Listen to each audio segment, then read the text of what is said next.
90년대 초에 아주 인기가 있었던 2인조 가수가 있었습니다. 클론이라고 기억이 나시는지 모르겠습니다.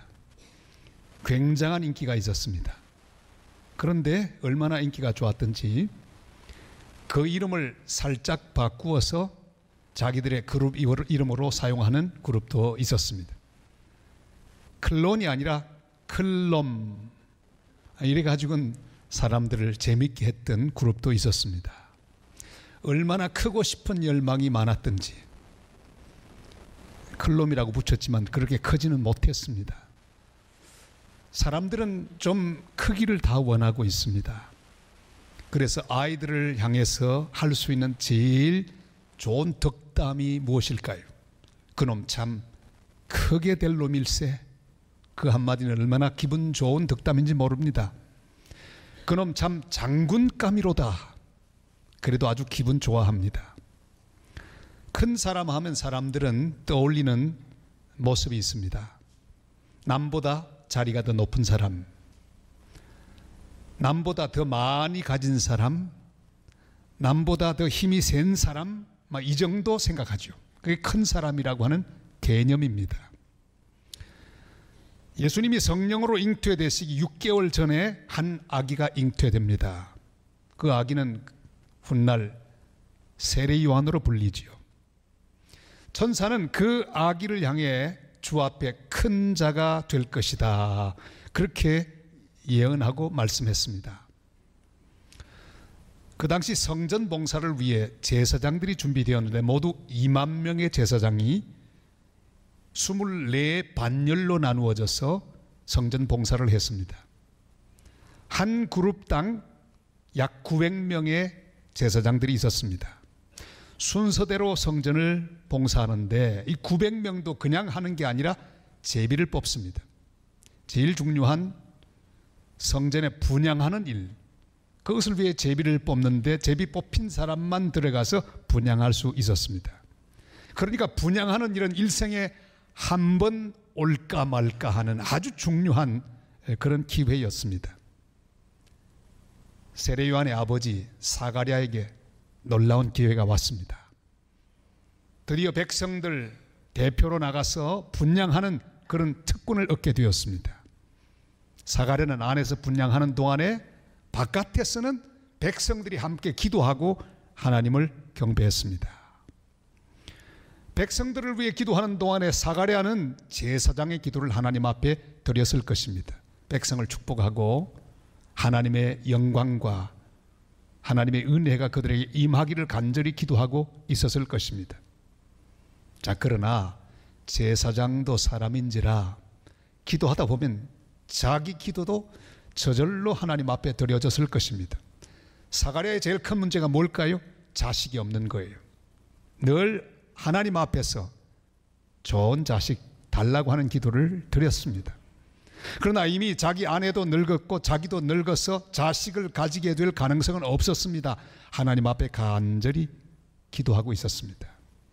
아마도 주로 백성들을 위해서 많이 기도하고 자기 기도는 조금만 했을 거예요. 그런데 이게 웬일입니까? 하나님의 응답이 들려왔습니다. 13절 말씀 우리 다 같이 읽을까요? 천사가 그에게 이르되 사가랴여 무서워하지 말라. 너의 간구함이 들린지라. 네 아내 엘리사벳이 네게 아들을 낳아주리니 그 이름을 요한이라 하라. 아멘. 사가랴는 얼마나 신이 났겠습니까? 기도를 응답해 주신다고 말씀하셨습니다. 그런데 태어나는 그 아기, 그 아들은 주 앞에 큰 자가 될 것이라고 말씀하셨습니다. 사가랴의 기분은 훨씬 더 좋아졌을 것입니다. 분향하는 일도 제비가 뽑혀 자기에게 주어졌으니 얼마나 신납니까? 그리고 또 아들도 주신다고 하는데 얼마나 좋은 소식입니까? 그런데 그 아들이 주 앞에 큰 자가 된다고 하니 더욱 신나는 일입니다. 그 훗날 예수님도 세례 요한을 이렇게 인정하셨습니다. 마태복음 11장 11절 다 같이요. 내가 진실로 너희에게 말하노니 여자가 낳은 자 중에 세례 요한보다 큰 이가 일어남이 없도다. 아멘.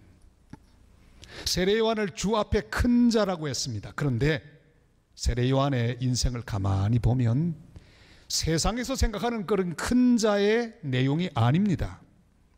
세상적인 시각으로 보면 큰 자가 되지 못했다는 사실을 알 수 있게 됩니다. 오래 살지도 못했습니다.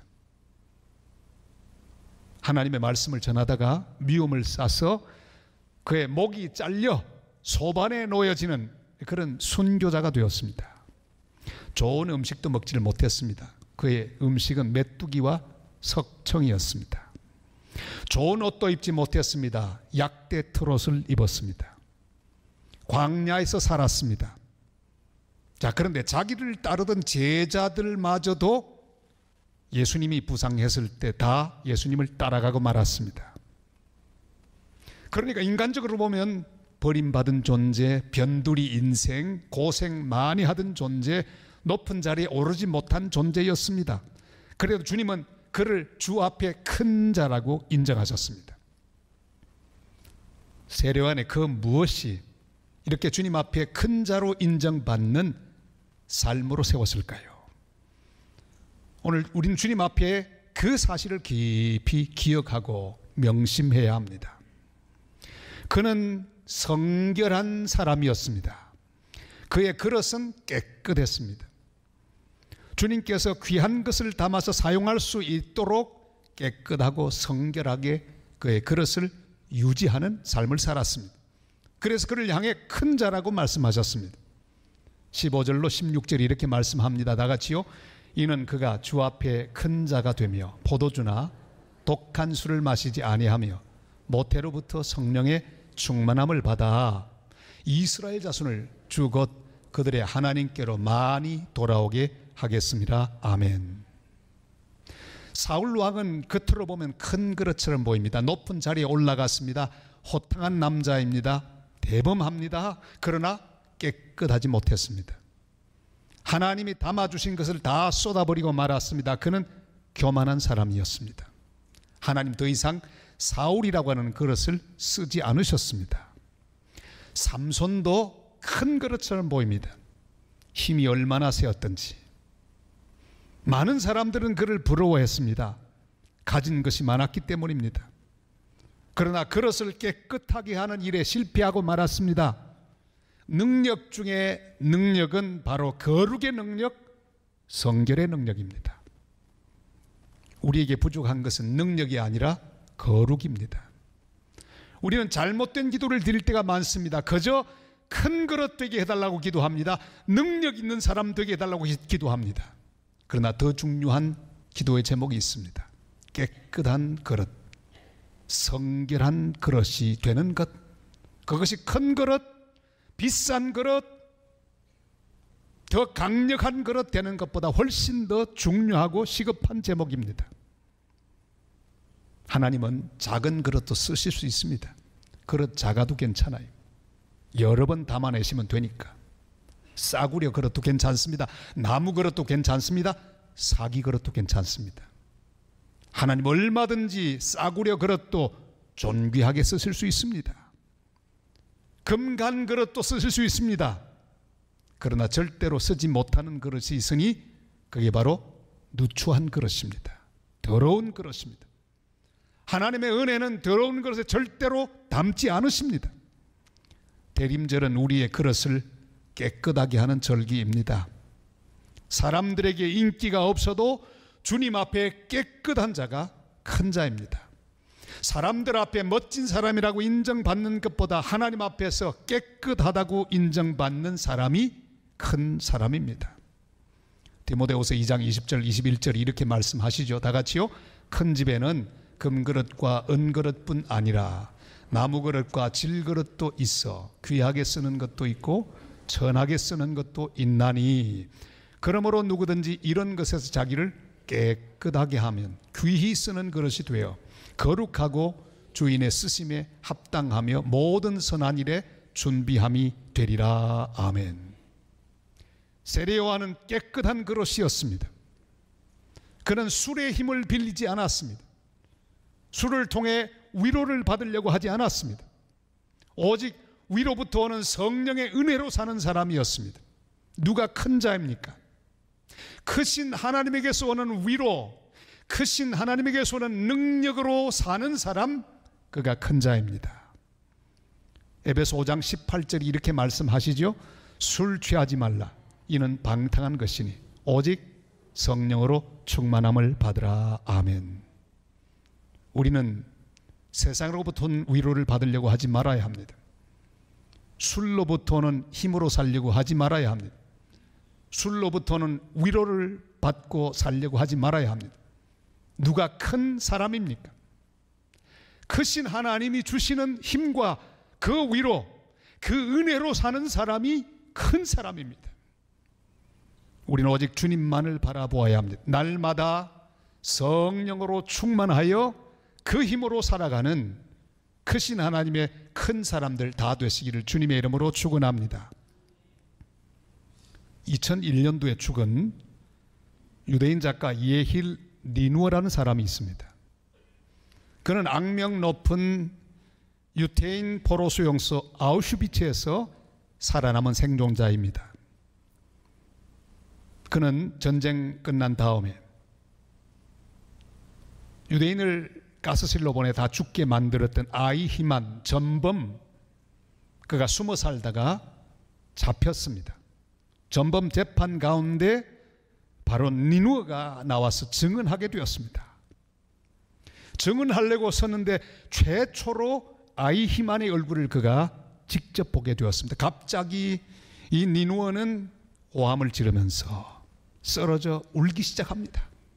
사람들이 진정을 시킨 다음에 아니 왜 그렇게 우냐고 물었을 때는 아주 재미있는 기가 막힌 사연을 설명했습니다. 그는 죽음의 수용소에서 아이히만의 지시를 따라 비참한 고통을 당하고 절망 가운데 빠졌던 수많은 시간들이 있었는데 그때마다 아이히만의 얼굴을 생각했다고 합니다. 틀림없이 악마처럼 생긴 아주 흉측하게 생긴 그런 얼굴일 것이라고 상상했는데 딱 보는 순간에 너무나 선량하고 너무나 보통 아저씨로 그렇게 보이는데 하도 기가 막혀서 쓰러졌다고 합니다. 그 뒤에 방송에 나가 이런 말을 고백했습니다. 그가 너무 평범한 것을 보고 자기도 놀랐는데 자신도 똑같이 그런 잔인한 짓을 저지를 수 있는 충분한 가능성이 있다는 사실을 알게 되었다고 고백을 했습니다. 여러분, 아이히만이 따로 있는 게 아닙니다. 죄인이 따로 있는 게 아닙니다. 쓰러질 사람 따로 있는 게 아닙니다. 흉측한 일을 행할 사람 따로 있는 게 아닙니다.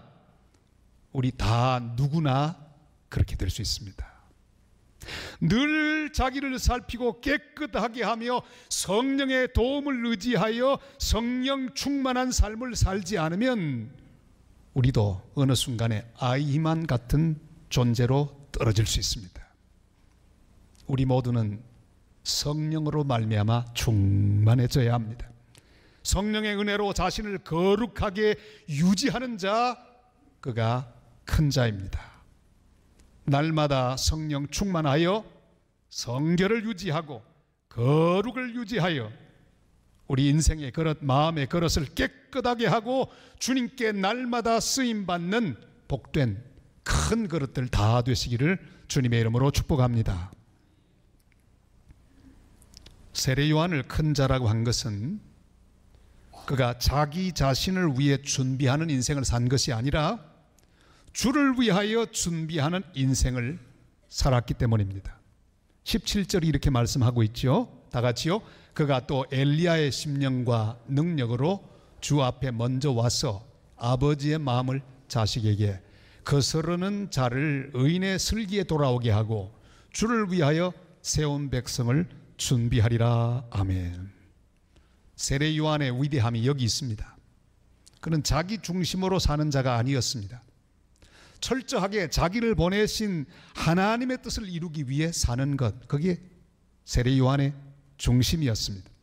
그는 주의 길을 예비하는 자였습니다. 주인공인 예수님이 오시도록 미리 길을 준비하는 엑스트라 배우인 것을 그는 알았습니다. 사람들을 예수님께로 집중하는 일이 그의 사명인 것을 알았습니다. 자기가 주인공이 아닌 사실을 알았습니다. 예수님보다 6개월 먼저 왔습니다. 그러니까 따지면 예수님보다 선배입니다. 먼저 태어났으니까. 그러나 그가 먼저 온 것은 주님의 길을 준비하기 위함이라고 하는 사실을 그는 분명히 알았습니다. 여러분, 우리가 남들보다 조금 나은 것이 있다면 나를 자랑하기 위한 재료들이 아닙니다. 그 모든 것은 주님의 영광을 더 높이고 다른 사람들을 주님께로 인도하기 위한 재료로 그 모든 것들을 쓰는 사람이 큰 사람입니다. 그는 예수님보다 먼저 와서 사람들에게 회개하라고 외치면서 세례를 베풀었습니다. 그리고 예수님이 나타나고 활동을 시작하시자 그는 기꺼이 기쁜 마음으로 사라졌습니다. 그래서 위대한 사람입니다. 그는 주님께 자리를 양보했습니다. 자기가 작아지고 사라지는 것에 대하여 기쁨으로 그 모든 것을 받아들였습니다. 자기를 따라오던 제자들마저 예수님을 향해 갔습니다. 여러분 한번 생각해 보세요. 내 제자가 다른 사람 따라가면 배신감이 얼마나 컸을까요? 그러나 오히려 기뻐하며 말합니다. 그는 흥해야겠고 나는 쇠해야 되겠다. 그래서 큰 사람입니다. 마르틴 루터보다 25년 뒤에 활동을 시작한 칼빈, 그도 철저히 스스로를 낮추었습니다. 그의 신학의 핵심은 오직 하나님께 영광이었습니다. 그는 하나님께만 영광을 돌렸습니다. 오직 하나님의 은혜의 복음을 강조했습니다. 그의 업적은 이루 말할 수가 없습니다. 26살에 기독교 강요를 썼습니다. 그걸 읽어보면 도대체 그 젊은이가 어떻게 이런 방대한 책, 깊이 있는 책을 썼을까 혀를 내두를 정도입니다. 종교개혁을 이루었습니다. 장로교의 뼈대를 세운 사람입니다. 너무나 귀한 사역을 일생 동안 했습니다. 그는 1564년 2월 6일 피를 토하면서 마지막 설교를 했습니다. 그리고 54세로 죽었습니다. 그가 죽으면서 유언을 합니다. 절대 자기 무덤 앞에 묘비를 세우지 말라고 했습니다. 그래서 그의 묘가 어디 있는지 아는 사람이 없었습니다. 시간이 흘러가면서 사람들이 궁금하여 찾기 시작했는데 저 제네바 공동묘지 한쪽에 있는 초란 무덤을 발견했으니 그게 바로 칼빈의 무덤이었습니다. 그 앞에다 사람들이 표시하려고 JC, 존 칼빈, JC라고 딱 썼어요. 최근에는 그 앞에 사람들이 좀 알아보도록 비석을 이렇게 세웠습니다. 저걸 만들게 되자 제네바에 있는 한 시민이 이 시에다가 고소를 했습니다. 고소 제목이 뭘까요? 왜 고인의 유언을 지키지 않느냐? 고인은 절대로 묘비명 아무것도 붙이지 말라고 했는데 왜 붙였느냐? 말이 맞는 고소예요. 그러나 그냥 그 고소를 받아들이기는 했지만 찾아오는 사람을 위해서 안내판 정도로 생각하고 그걸 그대로 붙이기로 했다고 하는 그런 이야기를 들었습니다. 누가 큰 자입니까? 주님의 길만 예비하고 주님께 모든 것을 넘겨드리고 사라지는 자, 그가 바로 주 앞에 큰 자입니다. 사람들에게 자기를 자랑하고 자기를 나타내려 하지 않고 주님께로 향하게 하는 사람, 그게 큰 자입니다. 땅끝까지 주님이 오실 길을 만들고 열방을 주님께로 돌아오게 하는 교회, 그가 바로 주 앞에 큰 교회입니다. 건물이 크다고 큰 교회가 아닙니다. 사람이 많다고 큰 교회가 아닙니다. 주님을 높이고 수많은 열방 땅끝에 사람들이 주 앞으로 돌아오도록 길을 만드는 교회가 큰 교회입니다. 나는 사라지고 주님의 영광만 드러나게 하며 다른 사람이 내게 집중하지 않고 주님께 집중하도록 주 앞에 인도하는 사람이 주 앞에 큰 자입니다. 사람에게 칭찬받는 자가 큰 자가 아닙니다. 사람 앞에 인정받고 박수받아 권세를 누리는 자가 큰 자가 아닙니다. 주님께 돌아갈 영광을 가로채는 사람 큰 자가 아닙니다. 사람들을 내게로 모으는 사람 주님 앞에 큰 자가 아닙니다. 이런 찬송이 있습니다. 빛이 없어도 환하게 다가오시는 주 예수, 나의 당신이여. 음성이 없어도 똑똑히 들려주시는 주 예수, 나의 당신이여. 2절로 이어집니다. 나는 없어도 당신이 곁에 있으면 나는 언제나 있습니다. 나는 있어도 당신이 곁에 없으면 나는 언제나 없습니다. 당신이 있으므로 나도 있고 당신의 노래가 머물므로 나는 부를 수 있어요. 주여, 꽃처럼 향기나는 나의 생활이 아니어도 나는 당신이 좋을 수밖에 없어요. 주 예수, 나의 당신이여. 대림절 두 번째 주일의 말씀, 이 귀한 말씀을 세례 요한의 말씀으로 받아들일 수 있기를 바랍니다. 사람 앞에 큰 자가 되려고 하는 욕망을 십자가 앞에 던져버리십시다. 세례 요한의 시선으로 예수님을 바라보실 수 있기를 바랍니다. 내가 높아지면 큰일입니다. 내가 영광 받으면 큰일입니다. 우리는 주님의 길을 예비하는 자들입니다. 도로 공사하는 일꾼에 불과합니다. 도로를 잘 닦아 주님이 오시도록 준비하는 것이 우리의 사명입니다. 열심히 기도함으로 주님이 오실 길을 만들 수 있기를 바랍니다. 열심히 충성함으로 주님이 오실 길을 만들어 드리십시다. 사람들이 모두 주님께로 나오도록 그들을 이끄는 큰 자들이 되시기를 바랍니다. 우리의 다음 세대들이 주님께 나오도록 그들을 위하여 길을 만드는 복된 교회가 될 수 있기를 바랍니다. 헨리 나우엔이 말대로 나는 숨고 점점 작아지고 희미해져야 합니다. 나는 숨고 예수님께서 드러나야 합니다. 나는 희미해지고 예수 그리스도의 영광만 분명해져야 합니다. 날마다 우리 주님의 얼굴만 우리 교회에서 분명하고 빛나고 높아지는 그런 귀한 은혜가 함께 하시기를 바랍니다. 날마다 깨끗한 그릇으로 주님께서 내게 계속 담아주시는 은혜와 능력을 받아 주님께서 계속하여 우리를 쓰실 수 있는 복된 그릇, 복된 성도들, 주님 앞에 큰 사람들 다 되시기를 주님의 이름으로 축원합니다.